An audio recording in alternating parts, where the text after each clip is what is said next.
बलविंदर सिंह जो थाना घाटी से बिलोंग करते हैं हम। तो सर यहाँ पे घाटी जो इंडस्ट्री एरिया है, यहाँ पे कुछ लोग आए हुए हैं, पता नहीं कौन है, क्या कर रहे हैं। और हमारे कंडी एरिया में इतने अच्छे खूबसूरत जो पेड़ हैं ये लोग काट रहे हैं। उसको बड़े दुख से हमें कहना पड़ता है, जो जिला प्रशासन है हमारा, क्या इनको जिला प्रशासन की ओर से क्या पनाह मिली हुई है, क्या नहीं मिली हुई है। ये लोग अपनी मर्जी से हमारे कंडी एरिया में इतनी प्रॉब्लम होती है, वहाँ का जो पर्यावरण है, जो हमारा मौसम बनता है, जो पेड़ पौधों पर निर्भर करता है। तो इन लोगों ने अपनी मर्जी से, पता नहीं कौन लोग हैं, क्या है, कोई पता नहीं है। इस इंडस्ट्री के अंदर पता नहीं कहाँ कहाँ से लोग आए हुए हैं, कोई पूछ तूछ नहीं है, कोई कुछ नहीं है। और जो डिपार्टमेंट है, कंसर्न डिपार्टमेंट है, जैसे उसको रेवेन्यू देखता है, चाहे फॉरेस्ट देखता है, तो वो सारे गहरी नींद में सोए हुए हैं। कौन क्या कर रहा है, कहाँ से काट रहा है। सरकार लैंड से भी पेड़ काटे जा रहे हैं, प्राइवेट लैंड से भी पेड़ काटे जा रहे हैं। किसी के पास कोई परमिशन नहीं है, कुछ नहीं है, अपनी मर्जी से चला रहे हैं। किस प्रकार के पेड़ काटे जा रहे हैं, क्या देखते हैं आप? आपने देखा है जो वहाँ पे जो पेड़ काट रहे हैं, बड़े खूबसूरत पेड़ हैं और अच्छे पेड़ हैं, हवा देने वाले पेड़ हैं। कितनी तादाद में होंगे? कम से कम भी वो कोई सैकड़ों के तादाद में जो पेड़ हैं वो काटे गए हैं और भी काटे जा रहे हैं। मैं जिला प्रशासन और डिबकम जम्मू से भी ये अनुरोध करूँगा कि इनके ऊपर कड़ी से कड़ी कार्रवाई की जाए। जो इनके ऊपर कानूनी कार्रवाई होती है वो इनके ऊपर की जाए, ताकि जो हमारे कंडी का एरिया है वो बच जाए। क्योंकि इन लोगों ने पेड़ काट काट के हमारी कंडी को बेकार कर देना है बिल्कुल। क्योंकि कंडी में तो वैसे भी कुछ नहीं होता है, पेड़ पौधों की वजह से हमारे इलाके में कुछ बारिश बुरिश वगैरह होती है। और ये लोग जो हैं बड़े बड़े जो इंडस्ट्रियल लोग हैं और ये जो ज़मीनें खरीदने वाले लोग हैं, इन्होंने हमारे एरिया को बर्बाद कर देना है।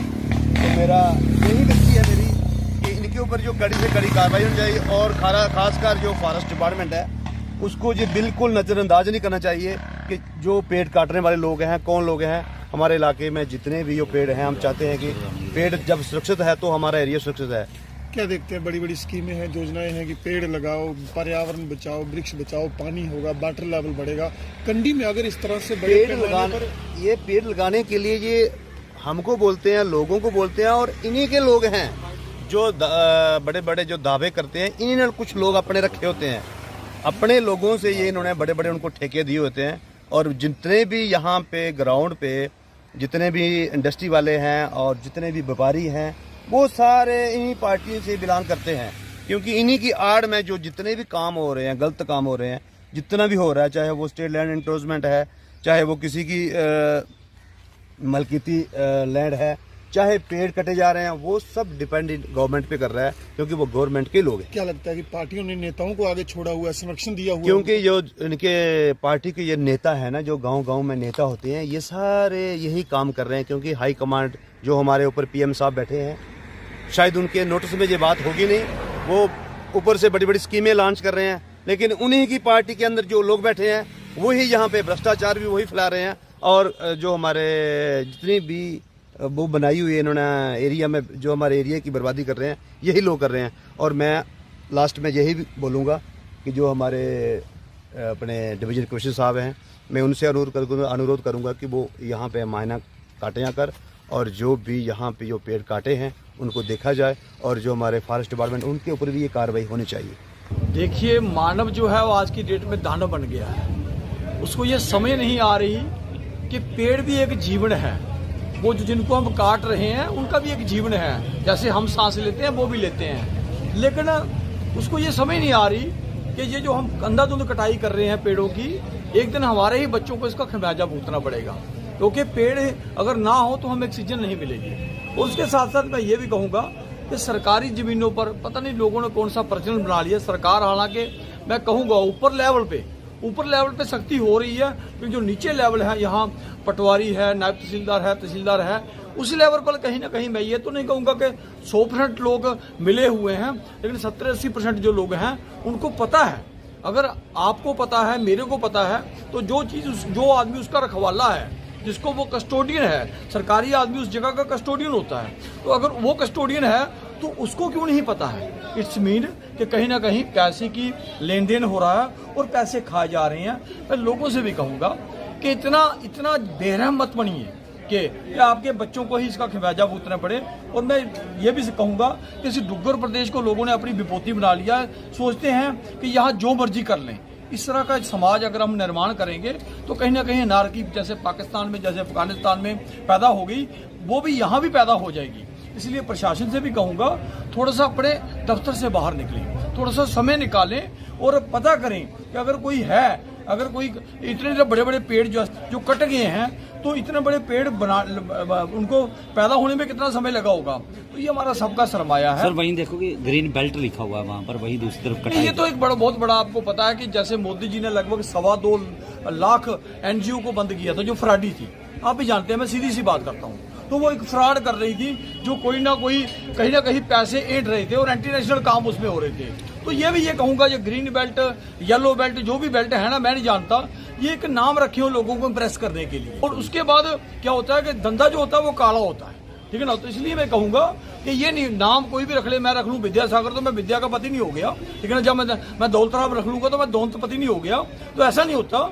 तो मैं ये कहूँगा कि प्रशासन को विशेषकर और एलजी साहब को भी इसका कड़ा संज्ञान लेना चाहिए। जब तक हम ये सस्पेंड करेंगे, लाइन हाजिर करेंगे, ये नहीं बनने वाली बात। जो लोगों को नौकरी से डिसमिस नहीं करेंगे, 2-4 लोगों को अंदर नहीं ठोकेंगे। और मैं तो न्यायालय को भी कहूँगा कि इन चीज़ों पर थोड़ा सा ज़्यादा सख्त हो जाए। जब तक सख्त नहीं होंगे समाज का निर्माण नहीं होने वाला। शशि शर्मा, सामाजिक कार्यकर्ता और पर्यावरण के प्रति भी पिछले काफ़ी सालों से काम कर रहा हूँ। तो हालत यह है कि अभी आपने देख लिया कि मार्च महीना शुरू हुआ है और मौसम चक्कर ने अपना चक्कर दिखाना शुरू कर दिया है। कितनी गर्मी पिछले दिनों आपने देखी है, टेम्परेचर जो मार्च के महीने में संभव नहीं था। ये कारण वो है जो हमारा पर्यावरण में असंतुलन पैदा हो रहा है। अभी घाटी के अंदर में परसों 2-3 दिन पहले गया, देखा वहाँ पे इतने पेड़ों का अवैध कटान हुआ है। हमें लगता है एक तरफ सरकार कहती है कि प्लांटेशन करो, हरियाली ड्राइव अभी हमारे एलजी साहब चला रहे हैं कि हरियाली करनी, हर गाँव में हरियाली। भाई कुछ लोग यहाँ पेड़ लगाने में लगे हुए हैं और दूसरे यहाँ प्रशासन वगैरह यहाँ कुछ ऐसे लोग हैं जो पेड़ काटने में लगे हुए हैं। भाई पेड़ काटोगे बचोगे नहीं, किसके लिए कर रहे हो ये सब कुछ। हमें सबसे पहले अपने पर्यावरण सुरक्षित चाहिए, पर्यावरण का संरक्षण चाहिए। ये पेड़ों के संरक्षण के लिए हम लोग काम कर रहे हैं, सरकारें काम कर रही है, सब कुछ हो रहा है। ग्लोबल वार्मिंग का इतना बड़ा चैलेंज पूरी दुनिया के अंदर है, आप देख रहे हैं, हम भी फेस कर रहे हैं उस चीज़ को। जब आपको पता है इस चीज़ का कि पेड़ों से हमें ऑक्सीजन प्राप्त होती है, हमारा टेम्परेचर जो होता है जहाँ पे पेड़ लगे होते हैं और वहाँ पे जहाँ पे पेड़ नहीं लगे होते हैं वहाँ का और वहाँ का टेम्परेचर आप देखिए, और 2-3-4 डिग्री का वहाँ पे फर्क होगा। आप समझने का प्रयास करिए। जब हमारे पूरे एजुकेशन सिस्टम में पर्यावरण को एक महत्वपूर्ण जगह दी जा रही है कि हमें पर्यावरण बचाना किस लिए जरूरी हो रहा है, किस तरह की हालात का हम फेस कर रहे हैं, पूरी दुनिया चिंतित है। जेनेवा समझौता हो या किस तरह के ऐसी बातें जो वर्ल्ड के पूरे लीडर्स बैठते हैं पूरी दुनिया के, तो जो बड़े सर क्या देखते हैं जिस तरह कटाई आपने कहा हो रही है, तो क्या मांग करते हैं जांच या ये हम कह रहे हैं कि पेड़ कटना सबसे बड़ा अपराध को श्रेणी में रखा जाए। क्यों काटे गए? अगर उनकी जरूरत नहीं थी उनको काटने की, अगर उनको हर संभव प्रयास हो कि पेड़ों को काटने से बचाया जाए। और जिस तरह से ये एक क्रिमिनल वो है कि 302 लगती है हत्या के केस पे, मुझे लगता है कि इस तरह के सख्त कानून बनाए जाए पेड़ काटने के ऊपर। अगर जरूरत ना हो तो पेड़ ना काटा जाए। हम ये डिमांड करते हैं, एलजी साहब से रिक्वेस्ट करते हैं कि पेड़ों को कटने से बचाया जाए। जो लोग प्रशासन के या कोई भी अगर रेवेन्यू के डिपार्टमेंट का कोई भी अधिकारी या कोई छोटा अधिकारी उससे मिला हुआ है, तुरंत कार्रवाई की जाए। जो हरियाली अभियान आपने एलजी साहब चलाया हुआ है, प्लीज उसको धरती पर सही तरीके से इम्प्लीमेंट करने के लिए इनको पेड़ जो कटे हैं उन पर इंक्वायरी की जाए कि कौन लोग इन्वॉल्व हैं और उनको दंडित किया जाए। जी सर बताएं, घाटी के कालना क्षेत्र में बड़े पैमाने पर लगातार कटिंग हो रही है और लैंड कन्वर्जन का मामला सामने है। क्या इस मामले के बारे में कोई जानकारी है और क्या कार्रवाई आपकी तरफ से की है? आपके माध्यम से जो मुझे मालूम पड़ा है कि पेड़ों की काफ़ी तादाद में कटिंग हुई है कलना गांव में। जैसे कि वहाँ खैर के पेड़ भी थे, वो भी ग्राउंड लेवल से काट के उनकी जड़ें भी निकाल दी गई हैं और बाकी वाले काफ़ी सारे पेड़ वहाँ से कटे हैं।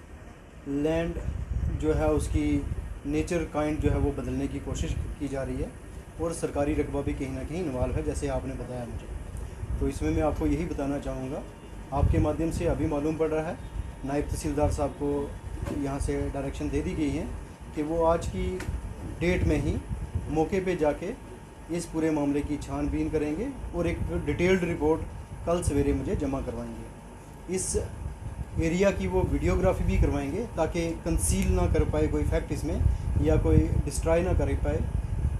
वहाँ से जो बाकी बचे हुए पेड़ों के हमारे स्टम्प्स हैं उनको लेके अगर किसी भी सूरत में किसी ने सरकारी रकबे में कटिंग फेलिंग की है और एनक्रोच करने की कोशिश की है तो मैं आपको यकीन दिलाऊंगा कि उसके खिलाफ सख्त से सख्त कार्रवाई अमल में लाई जाएगी।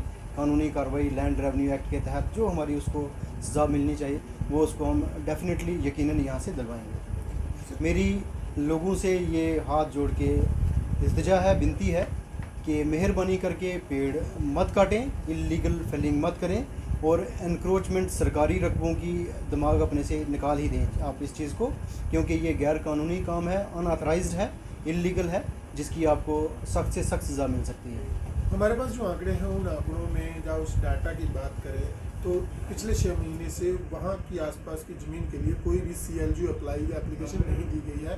तो क्या देखते हैं कि अगर वो इसमें भी लिफ्ट पाए जाते हैं तो कितने सख्त इख्तियार आपकी तरफ से बरते जाएँ?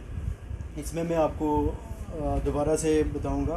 पहले भी कुछ इंटरव्यूज़ में मैंने आपको ये बताया था कि कोई भी जब स्कीम प्रोसीजर प्रोसेस कानून सरकारी तरफ से आता है तो वो हमारी भी रेवेन्यू डिपार्टमेंट की, जैसे रेवेन्यू डिपार्टमेंट को लेके है लैंड यूज़ चेंज के लिए, हमारी भी जिम्मेवारी बनती है कि हम लोगों को उसके लिए अवेयर करें कि एक नया प्रोसेस आया है, लीगल तरीका है, ऑथराइज तरीका है, उसको अडॉप्ट करें।